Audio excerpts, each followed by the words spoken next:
I remembered the day I met him like it was yesterday. It was at a friend's wedding, and I was instantly drawn to his quiet confidence and the way his eyes crinkled when he smiled. We talked for hours, and by the end of the night, I knew I had found something special.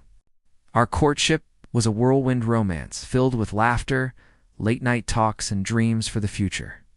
He was everything I ever wanted, but my parents didn't see it that way. They thought he wasn't good enough for me, that his background wasn't suitable.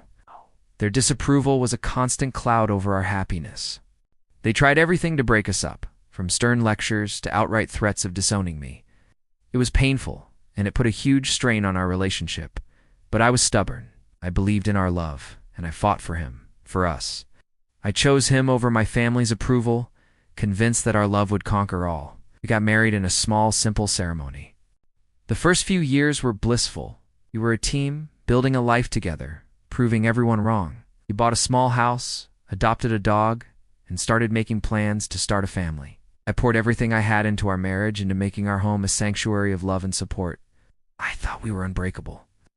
Then, things started to change so subtly, I almost didn't notice. He began working late more often, glued to his phone, even when he was home. When I'd ask who he was texting, he'd brush it off, saying it was just a coworker, Mark. He had talked about Mark a lot, how funny he was, how they had so much in common. At first, I was happy he had a friend at work. But soon, Mark became a constant presence in our lives, even though I'd never met him. My husband would share inside jokes with Mark that I didn't understand.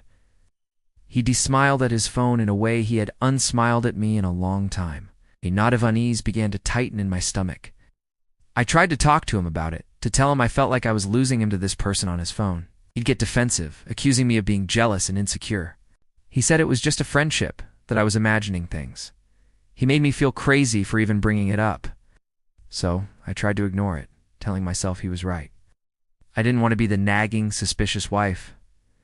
I had fought so hard for this marriage. I couldn't let my own insecurities ruin it. One evening, he left his phone on the coffee table while he went to take a shower. I know I shouldn't have, but a force I couldn't control made me pick it up. My hands were trembling as I opened his messages. The name at the top was not Mark. It was Michelle. And the messages, they weren't just friendly. They were filled with "I miss yous," heart emojis, and intimate details about their days, their feelings, their dreams. They were sharing a world that didn't include me. He was giving her the emotional intimacy that once belonged to me. The air left my lungs. Floor fell out from under me. It wasn't about physical touch. It was a betrayal of the heart, of the soul. All the late nights, the secret smiles, the shared jokes, it all crashed down on me. He hadn't just been texting a friend. He'd been building a connection, an emotional affair with another woman. The man I had defied my family for, the man I had built my entire world around, had given a piece of our marriage away. The irony was crushing. I had fought so hard against the world for our love, only to have it quietly dismantled from the inside by a secret I never saw coming. The fight was over, and I had lost. Thanks for listening to my story. If you've ever felt unheard or alone in your relationship, please remember your feelings are valid. Don't forget to like and subscribe for more stories.